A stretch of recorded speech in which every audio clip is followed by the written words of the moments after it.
paz do Senhor, queridos, queridas, mais uma vez aqui com vocês, hoje para falar da lição número 11 da classe dos adultos, a lâmpada arderá continuamente. Então, o texto áureo em João 8,12 diz, falou-lhes, pois, Jesus outra vez, dizendo, eu sou a luz do mundo, quem me segue não andará em trevas, mas terá a luz da vida.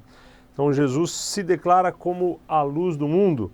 E como a gente sabe, no Antigo Testamento, a gente está estudando isso, a gente vê principalmente ali no tabernáculo, no lugar santo, no Santíssimo e no próprio pátio, símbolos que são sombra da pessoa de Cristo e do seu ministério. E hoje a gente vai falar especificamente do castiçal.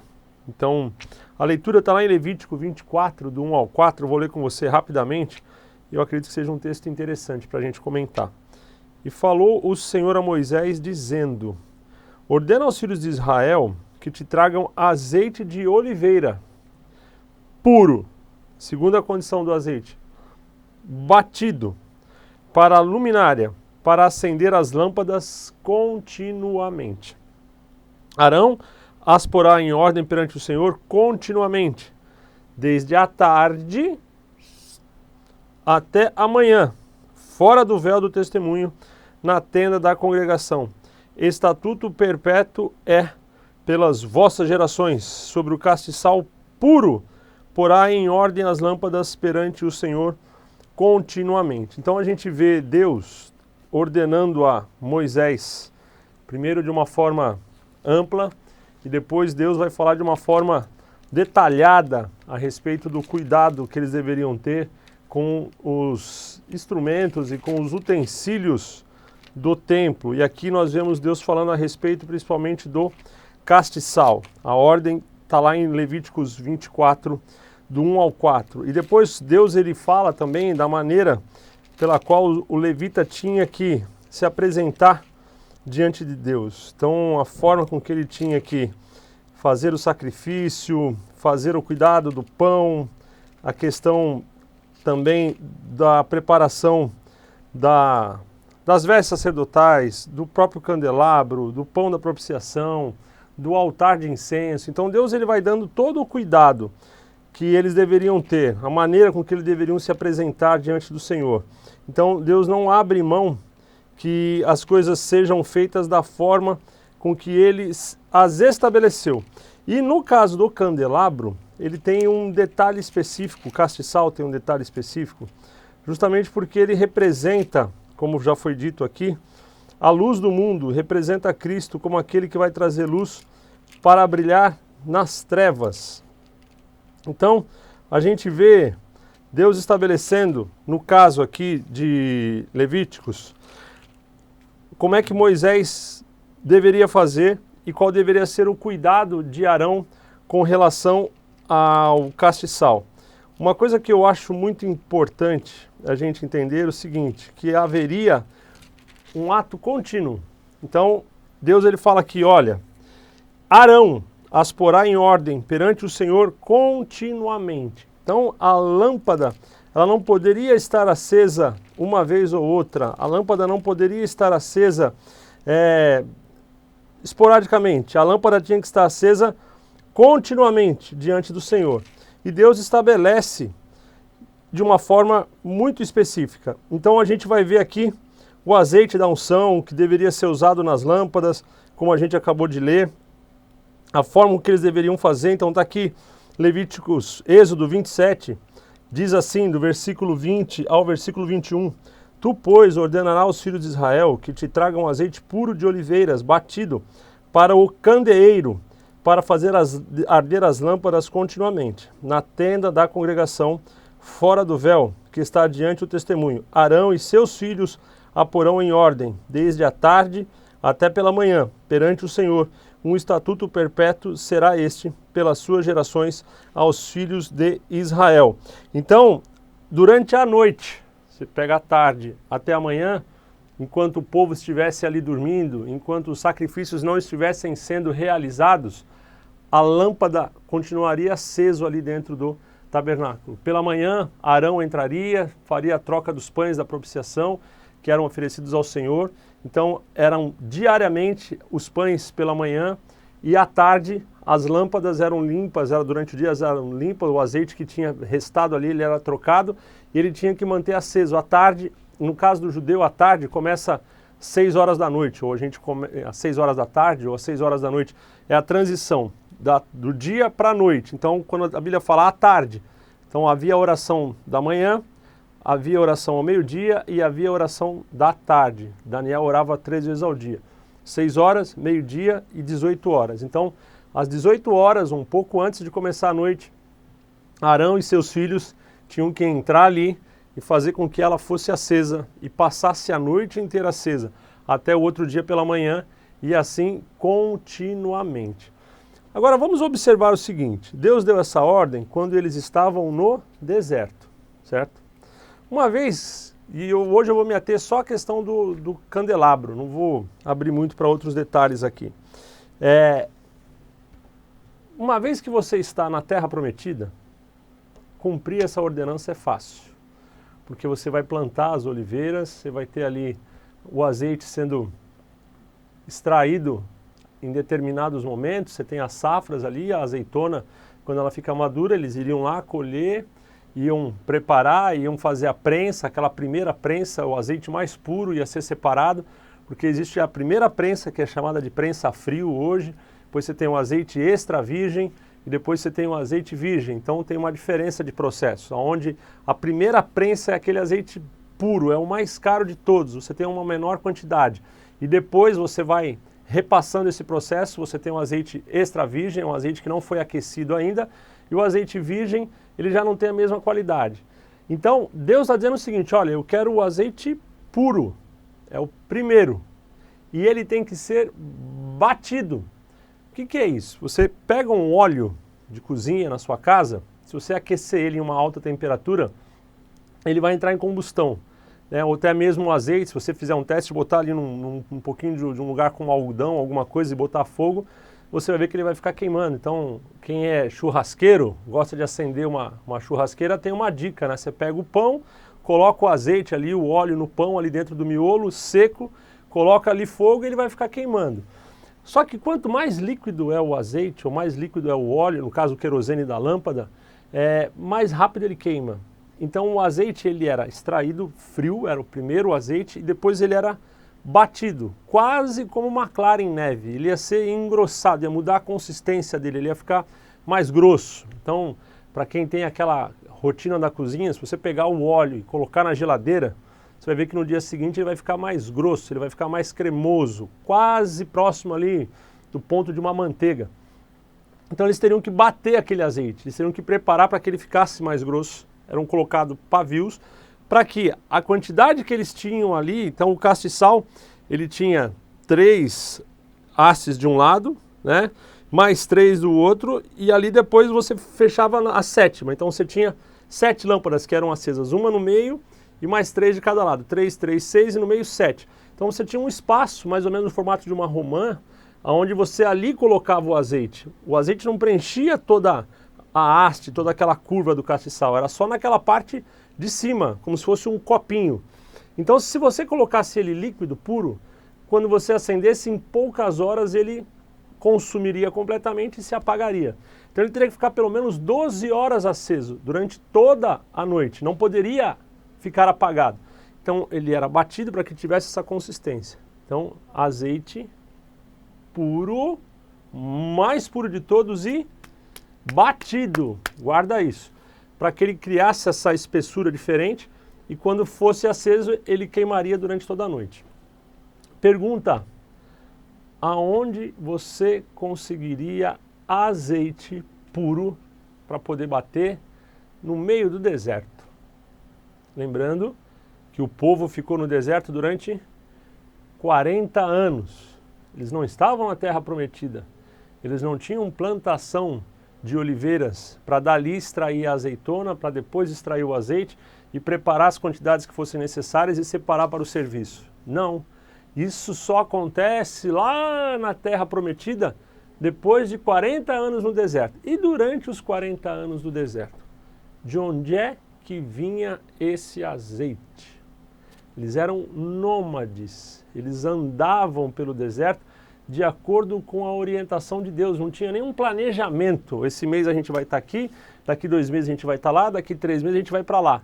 A nuvem subia, né? Durante o dia a nuvem ela se abaixava sobre o tabernáculo, então ela cobria todo o acampamento, mas ela ficava mais baixa, concentrada sobre o tabernáculo que ficava praticamente no meio.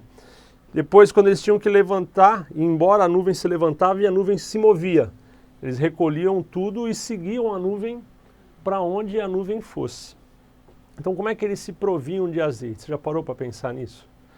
São pequenos detalhes, irmãos e irmãs, que Deus prepara para revelar o caráter de Cristo. Então, não tinha como eles se proverem de azeite no deserto. Então, antes de falar do candelabro, eu quero me ater a esse detalhe que faz toda a diferença. Eles teriam que fazer o quê? Que comprar o azeite. Tenta imaginar, são quase 4 milhões de pessoas, entre homens, mulheres, idosos, crianças.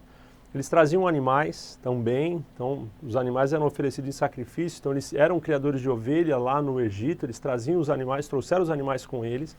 Então era uma caravana, praticamente uma pequena não, até uma média cidade e em alguns lugares até uma grande cidade, dependendo da proporção. A gente tem cidades no Brasil, eu moro em Blumenau, hoje, cidade de 350 mil habitantes. Então a gente pega aí mais ou menos 4 milhões de pessoas, a gente está falando de uma grande cidade já.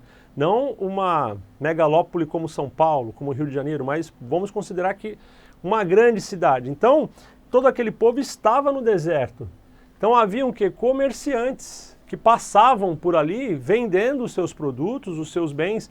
Deus não os restringiu de se relacionar com os gentios. Deus não deixava que eles tivessem os hábitos dos gentios. Tanto é que quando Baraque chama Balaão para amaldiçoar o povo, Balaão não consegue amaldiçoar. E qual o conselho que ele dá para Baraque? Manda com que tuas filhas entrem no meio do povo para que eles possam se contaminar com elas e dali vir a idolatria. Ou seja, não havia uma restrição, não havia uma cerca em volta do acampamento impedindo que eles se relacionassem com outros povos. Então eles tinham esse relacionamento com outros povos ali no deserto. Então eles compravam, eles vendiam animais, outras coisas, para que eles pudessem ter meio também de se manter. Então eles seriam obrigados a comprar o azeite de fora, enquanto estivessem no deserto, para então preparar o combustível para que as lâmpadas ficassem acesas. Deus está mostrando que o caráter do ministério de Cristo é universal. Ele não está restrito a uma região ou a um povo. Então, o azeite que faria com que as lâmpadas fossem acesas não viria de Israel naquele momento. Viria dos povos gentios, aonde eles teriam que buscar, teriam que encomendar, teriam que prover uma quantidade de azeite. A gente vai precisar de tantos litros para cada 6 meses, a cada 1 ano, para a gente ter a quantidade suficiente para prover a lâmpada.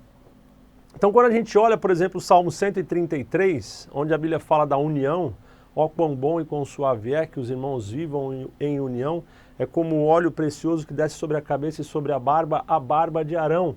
E é como o orvalho do Hermon. Se você pegar o Monte Hermon ele fala onde Deus ordena a bênção para sempre.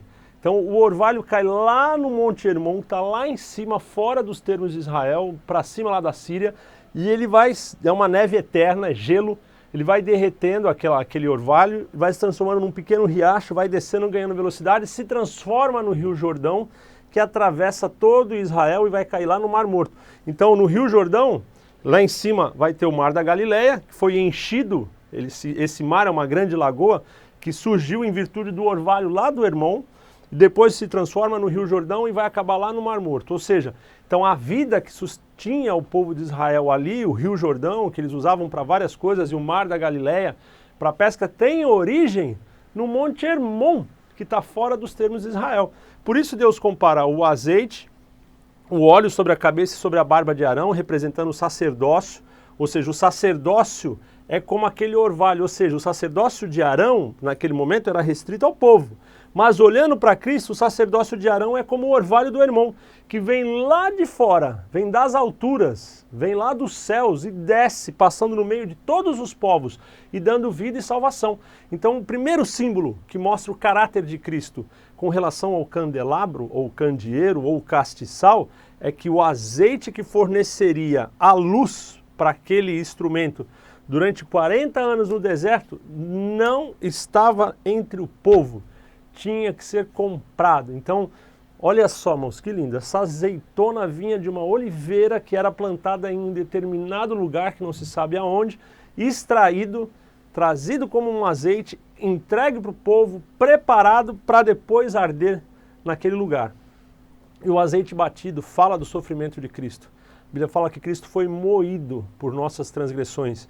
A Bíblia fala que a Deus agradou moê-lo, né? Então o seu corpo como um pão que foi partido, né? Este é meu corpo que é partido por vós, tem a ver com o sofrimento. Então é através desse sofrimento que a luz vai se originar no meio das trevas. Então a gente vê Deus estabelecendo a forma e de que maneira que aquelas lâmpadas teriam que ser acesas e permanecer acesas. Então não era com qualquer azeite, não era de qualquer forma, era de uma maneira muito específica. Então, primeiro detalhe, o azeite. Segundo, de novo, irmãos, quem já acompanha as minhas aulas sabe que eu não me apego exatamente aos tópicos da lição.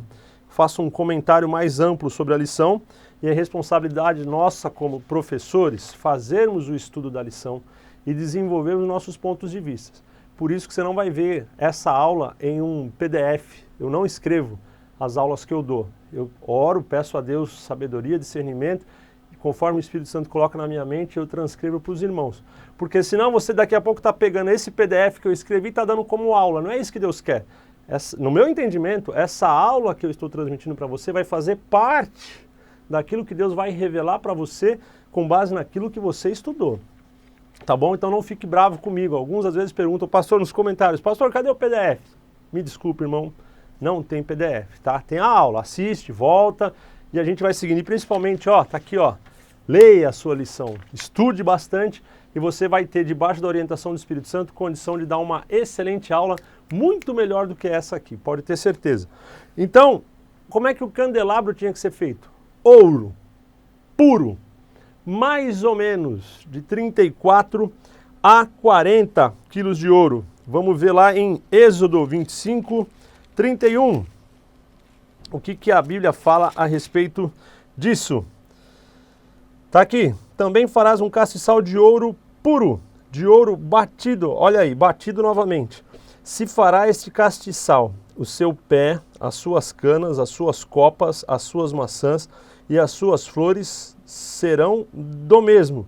E dos seus lados sairão 3 canas do castiçal de um lado, 3 canas do castiçal do outro lado. Numa cana haverá 3 copos de modo de amêndoas, como eu tinha dito, uma maçã e uma flor, e 3 copos de modo de amêndoa.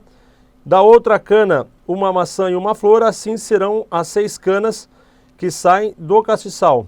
Mas no castiçal mesmo, seria o centro, haverá 4 copos a modo de amêndoas, com suas maçãs e com suas flores, e uma maçã debaixo de canas que saem dele, e ainda uma maçã debaixo das 2 outras canas que saem dele, e ainda mais uma maçã debaixo das outras canas que saem dele. Assim se fará com as 6 canas que saem do castiçal, 3 de um lado e 3 do outro.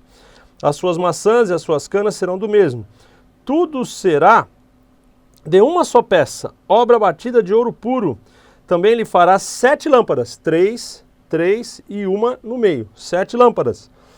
7 lâmpadas, as quais se acenderão para iluminar defronte dele. Os seus espivetadores e os seus apagadores serão de ouro puro. De 1 talento de ouro puro os farás, com todos estes utensílios. Atenta, pois, que o faças conforme o seu modelo que te foi mostrado no monte. Olha que lindo. Deus descreve para Moisés, porém, antes da descrição, Deus tinha dado uma visão para que ele visse exatamente o formato ali. 1, 2, 3 de cada lado, 6 e mais uma no meio, 7. Então tinha lá o formato da amêndoa, a sua flor, a maçã e do outro lado também. Ele era todo ornamentado. Então, Ouro puro batido, mais ou menos 34 quilos, 40 quilos uma peça. Tanto o castiçal, quanto as peças que iriam acendê-lo e quanto as peças que iriam apagá-lo. O apagador é como se fosse um copinho assim que você fecha, abafa e apaga. Então ele ficaria aceso à noite. Durante as trevas da noite, a luz permaneceria. Veja que lá fora a nuvem cobre de dia e de noite surgiu uma coluna de fogo que ficava sobre o tabernáculo. Tenta imaginar, o tabernáculo está aqui, tinha uma coluna, ela não encostava no tabernáculo, mas ela ficava em cima do tabernáculo, a uma altura, irmãos, que eu não sei nem te dizer, mas era muito alto, e dali ela fazia um clarão que iluminava aquele acampamento e trazia calor para suportarem o frio do deserto. Então acendia-se a lâmpada embaixo, lá dentro do lugar santo, e conforme aquele fogo era aceso, Deus manifestava o seu fogo santo lá em cima. Então, quando aquele fogo era apagado, esse fogo aqui se apagava e a nuvem aparecia.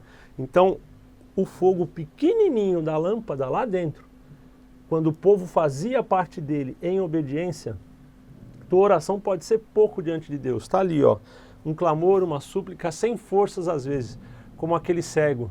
Jesus, filho de Davi, tem misericórdia de mim. Só você ter verbalizado isso aí, essa pequena chama que saiu de esperança se transforma no fogo santo de Deus que vem espantando as trevas, o pecado, o frio, a morte e a escuridão. Então a peça tinha que ser de 34 quilos. De onde é que eu tiro 34 quilos de ouro do deserto? Lembrando, a gente tinha ainda o altar de incenso, que era de ouro. A gente tinha a arca, que era revestida de ouro, o altar também revestido de ouro, a madeira com ouro, a mesa da propiciação, tudo madeira revestida com ouro. Então, irmão, pode chutar aí pelo menos 70, 80, 100 quilos de ouro para preparar os utensílios que estavam dentro. Guardem isso. Dentro, no lugar santo e santíssimo, havia o candelabro de um lado, do outro lado a mesa da propiciação, onde eram postos os pães, aqui na frente o altar de incenso, candelabro, mesa e o altar de incenso. Tudo feito de ouro. Essa peça aqui, que era o candelabro, ouro maciço. As outras revestidas de ouro. Abria-se a cortina do Santo dos Santos. Entrei aqui para dentro. Aqui, a arca da aliança, madeira toda revestida de ouro e a tampa do propiciatório com os querubins de ouro. Tudo que estava dentro do Santo e dos Santos, ouro. Tudo que estava fora, no pátio. Então, o altar e a pia eram de cobre, não é bronze. Ouro, prata e bronze é Olimpíada. Bronze é um material derivado do cobre, era de cobre. Algumas traduções aparece bronze, mas se você fizer um estudo você vai ver que cobre era a matéria-prima e do cobre com outras ligas você faz o bronze. Então era de cobre, tanto o altar quanto a pia onde os sacerdotes se lavavam. Fora, no pátio, cobre, um metal de menor qualidade, representando o homem no seu dia a dia, ou seja, Deus está ali no meio do pecado, mesmo no meio da contaminação, mesmo onde o animal que era impuro seria oferecido a Deus, Deus estava presente ali. Então esse material de menor qualidade representa o homem se aproximando para adorar a Deus. Você precisa se purificar, você precisa sacrificar. O sangue é extraído. E aí quando se entra no lugar santo, você está na presença de Deus. E na presença de Deus, qual é o material? Ouro. Por que, irmãos, que Deus faz isso? Porque o homem, Deus conhece o coração do homem e sua natureza. Considera o ouro, pelo menos era considerado antes, hoje devido à tecnologia existem outros metais com mais valores, mas ainda com um valor social, um valor estético, o ouro é considerado o mais nobre de todos eles. Então, Deus estabelece que tudo fosse feito de ouro, tem a ver com a natureza divina, que era puro, que era algo consagrado, que era algo valioso, mas todo esse material de ouro ficava no lugar santo e no lugar santíssimo. Tinha apenas um detalhe, que era na veste do sumo sacerdote, havia uma placa de ouro com o nome do Senhor, falando da santidade ao Senhor.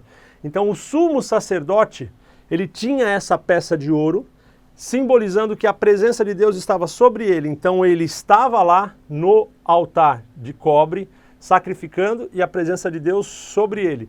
Lá na pia, fazendo toda a preparação, juntamente com a presença de Deus. Ou seja, Cristo ele abre mão da sua glória, se esvazia e vem aqui habitar no nosso meio. Veja que Isaías fala, eu estou perecendo, Isaías 6, porque os meus olhos viram o rei, e eu sou um homem de lábios impuros, e vivo num povo de impuros lábios, é o cobre. Aí o que o querubim faz, recebendo ordem de Deus? Pega uma brasa do altar, que sai do altar, que é de ouro, que está lá na presença do Senhor, passa na boca de Isaías, e Isaías é purificado. Então esse ouro ali na mitra do sumo sacerdote representa, vou usar essa expressão, aquela brasa que é tirada dali para dar condição que o sumo sacerdote esteja no meio do povo. Aquela peça de ouro simbolizava isso. Ele estava ali entre o pecado, entre a corrupção, porque havia santidade sobre ele, simbolizando o que seria o ministério de Cristo. Não um ministério araônico, mas um ministério com a base de Melquisedeque, que ele seria um ministério universal para todos. Mas esse ouro no sumo sacerdote representava essa pureza no meio do pecado. E ele entrava no lugar santo, no lugar santíssimo, só ele podia entrar no lugar santíssimo, os sacerdotes podiam até entrar no lugar santo para colocar o azeite no candelabro, para trocar o pão, mas no santo dos santos só entrava o sumo sacerdote, porque somente na sua veste é que havia essa placa de ouro. Na dos sacerdotes não havia. Então, representando que havia uma separação exclusiva, um ministério específico sobre a vida do sumo sacerdote. E somente uma vez ao ano ele poderia chegar lá na presença do Senhor, mostrando a santidade que há em Deus. E aí, irmãos, olha só, tudo de ouro, dentro do santo e do santo dos santos. Quando nós humanos temos uma peça de ouro, está aqui, ó, uma aliança, bem fininha, irmão, está aqui, mas é ouro. Uma aliança de ouro, um colar de ouro, as irmãs com brinco de ouro, as irmãs com brinco de ouro, vou repetir, as irmãs com brinco de ouro, não é os irmãos, tá bom? As irmãs. Homem com orelha furada é escravo que está em casa. Então as mulheres são outro costume, não vamos entrar em mérito hoje de costumes não, mas a gente está falando de outra coisa. Então o ouro na antiguidade era usado como pendente, como objeto para que fosse exposto ou demonstrado a quem estivesse olhando poder, autoridade, riqueza. Então o que Deus faz? Eu quero o ouro de vocês que eles ganharam lá no Egito, eles receberam, porque eles ficaram mais de 400 anos como escravos, então era justo que eles recebessem o pagamento por toda a aflição que receberam dos egípcios. Então os egípcios dão ouro para eles, joias preciosas que Deus toca no coração deles para que isso fizesse. Primeira coisa que eles fazem com o ouro, fazem um bezerro de ouro, pequenininho, para que pudesse ser adorado. Deus fala, não, comigo é diferente, eu quero mais, eu quero aquilo que você considera melhor. E vai ser feito utensílios de ouro. Olha só, irmãos, como é que eu adoro esse Deus, bezerro de ouro. Arão fez e colocou num lugar alto para que o povo visse e o adorasse. Pode procurar lá na Bíblia, não vou dizer onde está não. Está lá em Êxodo, vai ler que você vai achar.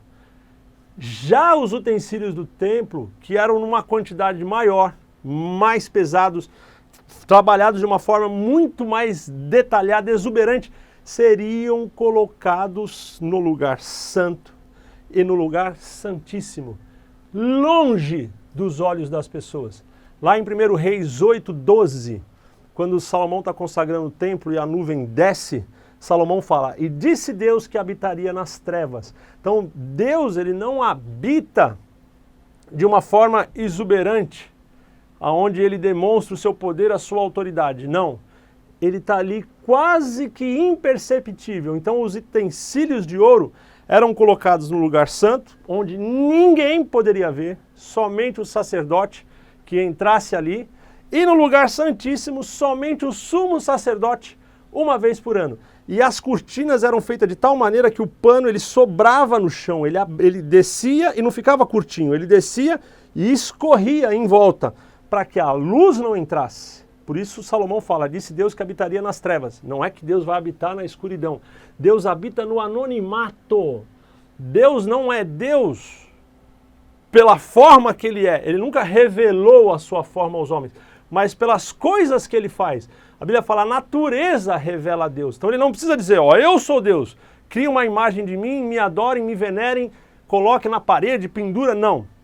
Cadê Deus? Eu não estou vendo Deus, mas você está sentindo a presença dele, é o Espírito, é o vento. Então aqueles utensílios que representavam a Deus ficavam num lugar isolado, fechado, longe dos olhos das pessoas. você vai ver que Deus manda Moisés fazer a serpente de prata quando as pessoas eram picadas, representando Cristo, que se esvaziou da sua glória. Não é cobre, não é ouro, é prata.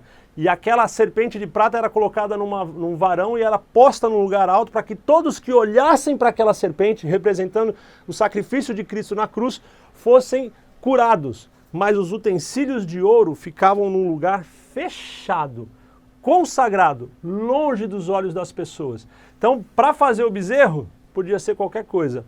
Agora, para fazer os utensílios do templo, não.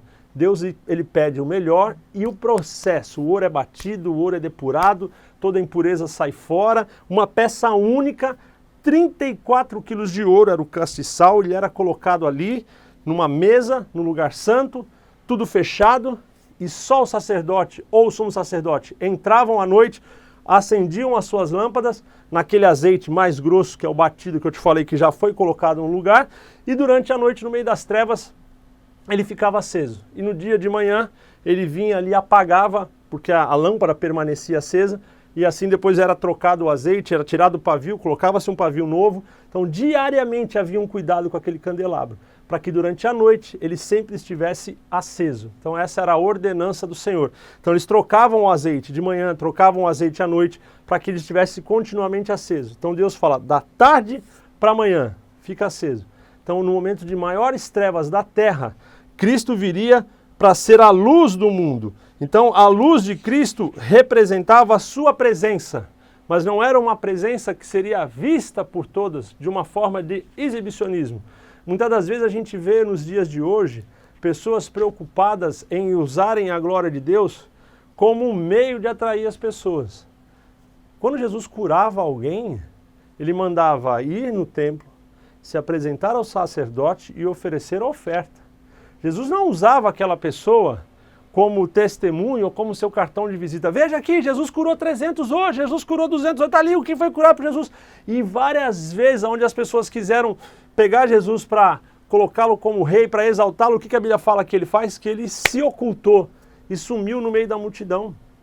Então Jesus não curava para usar aquela cura como diferencial sobre os outros para que os outros o seguissem. A gente vê isso acontecendo, irmãos, no dia de hoje. A gente vê lugares onde pessoas são curadas e é feita uma propaganda para mostrar, olha, aqui tem gente sendo curada, aqui tem gente sendo curada, vem para cá que você vai ser curado também. Mas para quê? O castiçal ficava no lugar santo, longe dos olhos, se sentia a presença dele através daquela luz, porque quando a luz era acesa lá dentro, em sinal de obediência a Deus, Deus manifestava a sua coluna de fogo do lado de fora, então o povo via a coluna de fogo, sabia que aquele castiçal estava aceso lá dentro. Então essa, no meu entendimento, é a forma que nós devemos nos relacionar com Deus. Veja só, quando esse tabernáculo foi consagrado, Levíticos 8 e 9, já foi falado numa outra aula, Deus separa o sumo sacerdote e os sacerdotes por 7 dias, eles ficam em consagração, fazendo ofertas específicas. No 8º dia eles fazem outras ofertas, eles oferecem aquilo a Deus, vão até Moisés e Arão, entram no Santo dos Santos, aspergem o sangue, como Deus ordenou, o incenso é espalhado naquele lugar, e a Bíblia diz que o fogo desce, passa pelo Santo dos Santos, passa pelo santo, vai lá no altar de cobre e consome todo o holocausto, na consagração do tabernáculo. Quando ele foi construído, a nuvem desceu, encheu com sua glória e Moisés teve que sair. Ali foi quando ele foi levantado. No dia da sua consagração, onde os sacrifícios foram feitos, no 8º dia, o fogo desce e consome tudo. Depois esse mesmo fogo vai consumir os filhos de Arão, Nadab e Abiú, e depois lá na frente você vai ver esse fogo descendo do céu para consumir o altar que Elias oferece diante dos profetas de Baal, pedindo, clamando misericórdia para que o povo pudesse ver e saber quem era o único e verdadeiro Deus. Quando você vê Salomão consagrando o templo, irmão, Salomão ele sacrifica infinitamente mais. Salomão ele faz um templo gigantesco, grandioso, infinitamente maior. 10 metros de altura, tinha 15 metros de altura, 10 mesas revestidas de ouro dentro do lugar santo, 10 castiçais de ouro. Então Salomão coloca 10 castiçais, era um que Deus mandou. Salomão decide fazer 10. Veja que Deus deu a visão para Moisés. O templo, Deus não dá a visão para Davi. É Davi que faz o projeto e apresenta a Deus. Deus fala, tudo bem, Davi, eu aceito. Não é você que faz, quem vai fazer vai ser um filho teu, porque tuas mãos têm sangue, eu não quero. Então, Davi queria mostrar a glória e o poder de Deus ao povo. Guarda isso, irmãos. Às vezes a forma com que nós queremos demonstrar a glória de Deus não é a forma com que Deus quer que a sua glória seja demonstrada. Então, Salomão faz um templo suntuoso, ele faz 10 castiçais, está lá em Reis, 1 Reis 8, você vai procurar ali em 1 Reis do 6 ao 7, 2 Crônicas do capítulo 2 ao 4, você vai ver. Salomão faz um mar de cobre com litros, quase, eu anotei aqui, daqui a 61 mil litros de água tinha dentro do mar de cobre. Então imagina, o altar você precisava subir com uma rampa para chegar no altar para sacrificar o animal. Tudo em escala gigantesca, quase que megalomaníaco, algo extraordinariamente acima. Se você olhasse para o tabernáculo do deserto, não era nada comparado com o que Salomão fez. Um altar gigantesco, o mar de bronze, depois haviam pias menores, porque era quase que impossível alguém se lavar, aquela água era tirada, colocavam nas pias para que eles pudessem se lavar, fazer todo o rito sacrificial e assim sacrificar os animais. Lá no lugar santo, que era gigantesco, tinha 15 metros de altura, era gigantesco, 10 castiçais de 34 quilos, 10 mesas da propiciação, um altar de incenso que ele mandou fazer também, agora não tem aqui a medida. Lá dentro do lugar santo dos santos, ele mandou fazer 2 querubins com 5 metros de altura, que os querubins estendiam suas asas e debaixo dos querubins colocou-se a Arca da Aliança. Na Arca da Aliança, na tampa do propiciatório, já haviam 2 querubins aonde a Shekinah se manifestava. Então Salomão manda fazer 2 querubins maiores por sobre a arca. 10 castiçais, são as lâmpadas acesas ali, então 10 vezes 7, 70 lâmpadas acesas. Você vê todo aquele esplendor. No dia da consagração, a Bíblia diz que a glória de Deus desce, mas não desce fogo. Não tem mais fogo sobre o templo durante a noite. Tem lâmpadas acesas. E lá na frente, quando Esdras volta e reconstrói o templo, que não tem nada, mas nem próximo do que foi o templo de Salomão, uma escala infinitamente menor, somente com um castiçal de ouro, somente com a mesa da propiciação, porque o povo vinha de uma dificuldade muito grande, vinha do cativeiro. Você vai ver que quando eles levantam o templo, está lá em Esdras, não lembro agora o capítulo, mas pesquisa lá. Você vai ver que não tem nuvem, não tem fogo, não tem glória. O tabernáculo, que Deus deu o modelo e Moisés obedece, desce a nuvem e depois desce o fogo. No templo que Salomão fez, maravilhoso, desce a nuvem. E lá no templo de Esdras, não desce nada. Mas a Bíblia diz que a glória do segundo templo seria maior do que a primeira. Sabe por quê, irmãos? Porque lá na frente, esse templo que Esdras levantou e que Herodes depois reforma, neste templo, quem vai entrar dentro desse templo? Quem vai ser apresentado ali no altar? O próprio Jesus. Então, é o próprio Deus quem desce e anda no pátio, faz milagres e maravilhas. Então, não é pela suntuosidade que a glória de Deus vai se manifestar mais ou menos, mas é pela obediência e pela reverência. Então, dos 3, do tabernáculo, do templo de Salomão e de Esdras, que foi o mais simples, o que recebeu a maior glória foi esse terceiro aqui, porque foi aqui que Jesus se manifestou.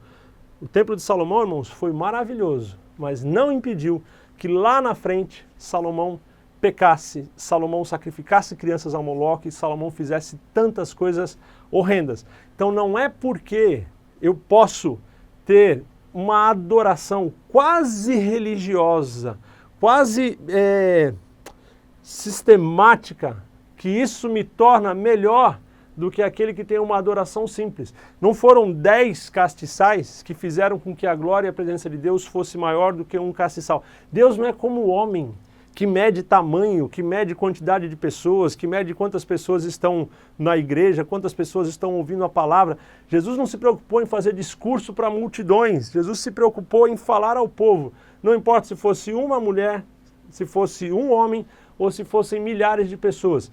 Ele pregava a sua palavra indistintamente para a quantidade ou a qualidade das pessoas que ali estavam. Ele comia com publicano, ele comia com fariseu, ele comia com ladrão, com todo tipo de gente. Por quê? O castiçal era aceso, irmãos, nas trevas. e a luz da chama, ela acesa, ela brilha, independente do que acontece em volta. Uma vez que o fogo foi posto, o sacerdote saía e ela permanecia acesa. Ela não precisava que alguém ficasse ali reverenciando aquela chama para que ela se mantesse acesa. O que a mantinha acesa era o azeite, que representa a comunhão, que representa a unidade, está lá em Salmo 133, que vinha lá de outros povos para poder fornecer o combustível. Então o ministério de Cristo é um ministério universal. Então o cuidado aonde o castiçal tinha que ser colocado, ele era colocado diante do pão da propiciação. Então ele iluminava o lugar santo. Então a gente vê em outros tempos alimentos sendo oferecidos a deuses, eles eram colocados no pé de altares para que aqueles deuses se alimentassem daqueles alimentos. Lá no caso de Deus é diferente, porque é o pão, que era um pão específico preparado para que aquele pão representasse a pessoa de Cristo, que seria partido depois em favor da humanidade. O pão ficava no lugar santo, isolado, fechado, longe dos olhos dos outros. Ele era iluminado pela luz do candelabro, então aquele candelabro iluminava aquele pão. De manhã o candelabro era apagado e o pão era trocado. A gente não via ninguém se alimentar com aquele pão. Então aquele pão representava que o ministério de Cristo, o seu corpo, o seu sacrifício já havia sido preparado e estava aguardando a hora certa de se manifestar.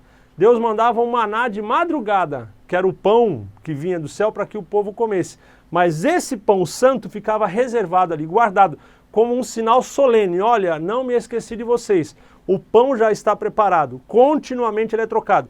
Não é oferecido, ninguém se alimenta, ninguém come. Ele fica perante a luz do castiçal, perante a presença do Senhor, que era Cristo, aguardando o dia e a hora exata para que ele pudesse ser enviado. E aí sim, ele fosse o pão que desceu do céu para alimentar todos. É isso que Jesus fala para a mulher samaritana. E o que iluminava aquele pão à noite, naquele lugar, era aquele castiçal, era aquela luz. E na visão de João, lá em Apocalipse 1, quando ele olha para trás, ele vê no meio dos castiçais o próprio Cristo. E ele vê com seus olhos de fogo, a sua língua como uma espada, os seus pés reluzentes e aquela voz de muitas águas, e ele fala com João. Então, se você parar para entender, é como se João estivesse lá no céu, no lugar santo. Então, do meio do castiçal, você vai ver Cristo aparecendo. E em outra passagem, a Bíblia revela o Espírito Santo como as 7 lâmpadas de Deus, que ardem também continuamente. Então, irmãos, uma vez que Cristo é a luz do mundo representada pelo castiçal, nós que somos da sua natureza, fomos feitos da sua natureza, fomos enxertados na árvore, nós recebemos o poder de sermos feitos filhos de Deus, ou seja, irmãos de Cristo, temos o mesmo propósito, o mesmo ministério, nós temos que ser a luz do mundo. Então o castiçal brilhava no meio das trevas, longe dos olhos, longe da adoração, longe da reverência. Ele cumpria o seu papel cerimonial, ele mantinha como ato de obediência a Deus, que a lâmpada era acesa, a parte de Deus se manifestando acima do tabernáculo, ou seja, a sua coluna de fogo. Então, da mesma forma, quando eu estou lá no meio das trevas, porque Cristo, quando desce, quando ele morre na cruz, ele foi o pão que foi oferecido, ele foi o sacrifício perfeito. O véu do templo foi rasgado, não existe mais separação. Então é como se o Shekinah que se manifestava lá no Santo dos Santos, como saiu do Santo dos Santos e consumiu o altar lá fora no pátio no dia da consagração do tabernáculo, quando Cristo vem, o véu é rasgado, ou seja, ele não fica mais simbolicamente restrito àquele povo, àquela religião, ele sai para fora e consome todo o pecado do mundo através da obediência e da fé em Cristo. Então, uma vez que ele sai, não tem mais sentido aquele lugar, o Santo dos Santos ou o lugar santo. Então, o castiçal, que tinha o propósito de iluminar o pão que ali estava apresentado, se o pão que é Cristo foi para fora para alimentar todos, então o castiçal tem que ir para fora também, simbolicamente falando, representando a pessoa de Cristo através das nossas vidas, para que a gente possa brilhar como luz do mundo. E Jesus fala, você não pega um candeeiro e põe embaixo da mesa. Você pega um candeeiro e põe no lugar alto para que possa iluminar a todos. Então, por que que a coluna de fogo parou de se manifestar? Porque uma vez que a obra de Cristo foi completa, nós nos tornamos essas colunas de fogo que estão brilhando lá fora para poder dar condição das pessoas se alimentarem do pão da vida que é Cristo. Então eu tenho que ser a luz lá do candeeiro. Pode ser uma luz pequenininha, luzinha da vela, mas é uma luz que fica constantemente acesa num período das trevas. E nós estamos vivendo hoje, irmãos, as trevas mais profundas de todos os tempos, sabendo que haverá ainda trevas piores do que essa, até chegar o dia do arrebatamento da igreja. Aí depois, na grande tribulação, nem se fala. Então nós estamos vivendo os dias ruins que vão piorar. Mas e por que com a gente não piora? Porque nós estamos no reino de Deus. Então o reino de Deus é um reino à parte do mundo. Por isso que o anjo do Senhor nos livra de todo o mal. Mas eu no reino de Deus, como o orvalho do irmão, e como essa luz, eu tenho que sair para fora e iluminar quem está nas trevas. Eu não posso simplesmente ficar iluminando onde tem dia. A igreja não foi feita para ficar dentro do templo. Olha que interessante, irmãos. O templo vivia vazio. As coisas aconteciam no pátio. Só quem entrava no templo era o sacerdote para trocar a lâmpada. Você vê que Zacarias, no seu turno, ele entra para trocar o azeite da lâmpada quando o anjo aparece para ele diante do altar, entre o castiçal e o altar de incenso, e fala com Zacarias. Então o templo vivia vazio. O sacerdote entrava para trocar o pão de manhã e ele entrava depois, limpava, preparava o castiçal e à noite para acender o azeite. Entrava 2 vezes. E no Santo do Santo, uma vez ao ano, o sumo sacerdote entrava. E fora isso, continuamente sacrifícios eram feitos aonde? Lá fora no pátio, irmão. Então por que que eu e você, como igreja, queremos ficar dentro do templo? Congresso, cultos e tantos outros eventos especiais que temos no templo. Deus nos quer fora do templo. No dia a dia, nos nossos empregos, nas nossas famílias, no nosso bairro, no trânsito, aonde nós estamos, nós temos que brilhar como a luz do mundo. Então, Cristo fala lá em Lucas 11:35, como um exemplo de de Estevão, aquela luz, o testemunho de Estevão impactou a vida daquelas pessoas, brilhou no meio daquelas trevas e mostrou que ele era diferente. Será que nós estamos conseguindo, irmãos, ter a nossa luz forte e constante durante todas as trevas? Se não tiver azeite puro batido aqui dentro, essa lâmpada não vai se acender da forma adequada e não vai ter a força necessária. Então, primeiro, nós temos que buscar o azeite. Na parábola das 10 virgens, aí vem o noivo, acordaram para acender, mas espera aí, cadê? Acabou o azeite. Tem azeite? Olha, filha, até tenho, mas o que eu tenho é para mim. Não dá para passar para você. O azeite é individual. Então, o castiçal que é Cristo veio para entrar na vida de todo mundo. O pão da vida que é Cristo veio para a vida de todo mundo. Agora, o que vai manter esse castiçal aceso é o azeite que é individual, que eu tenho que buscar onde? Na pessoa do Espírito Santo, através de uma vida íntima com Deus e através de um relacionamento verdadeiro com o próximo. Então o verdadeiro sacrifício é o amor ao próximo. E quando a gente faz isso, a gente agrada a Deus. Então, o que mantinha o castiçal aceso era o azeite. E está lá representado em Salmo 133, como eu citei para você. O azeite simboliza a união. E é tão lindo o Salmo 133, irmão. Sabe por quê? Você vai ver o azeite, você vai ver a água. O azeite e o orvalho. Água e óleo se misturam? Só que no Salmo 133, água e óleo estão juntos, se misturam, porque quem faz se misturar é o próprio Deus, ele tem poder para tudo. Então, esse símbolo de água e azeite, podemos usar aqui na Bíblia, águas tem a ver com multidões. Lá em Apocalipse, uma besta que surgiu das águas, ou que surgiu das multidões.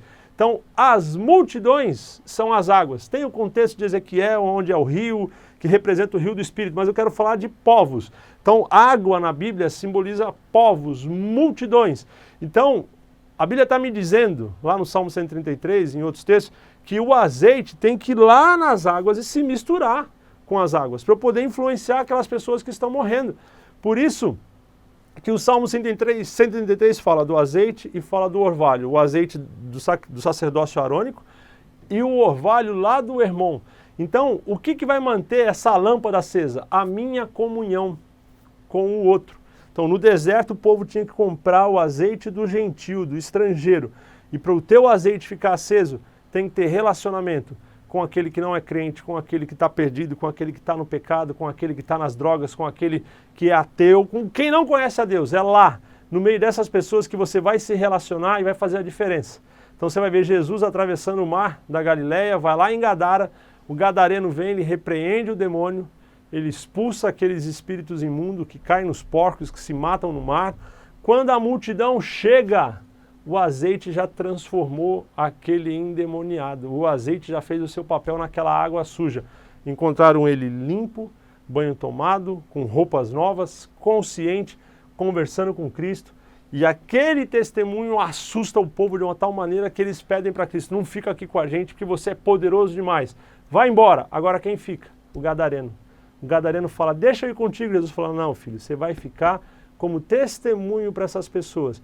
Então Cristo veio, pegou eu, gadareno, endemoniado, sujo de pecado, todo arrebentado, água suja, poço podre, e o azeite do Espírito de Cristo, do Espírito de Deus veio, purificou a minha vida, transformou, trocou minhas vestes. Agora ele quer o que de mim? Filho, agora vai lá em Gadara, e seja testemunho, seja luz, seja exemplo, e através dessa minha comunhão contínua, esse azeite vai ficar sempre pronto e o fogo do Espírito vai arder sempre em mim.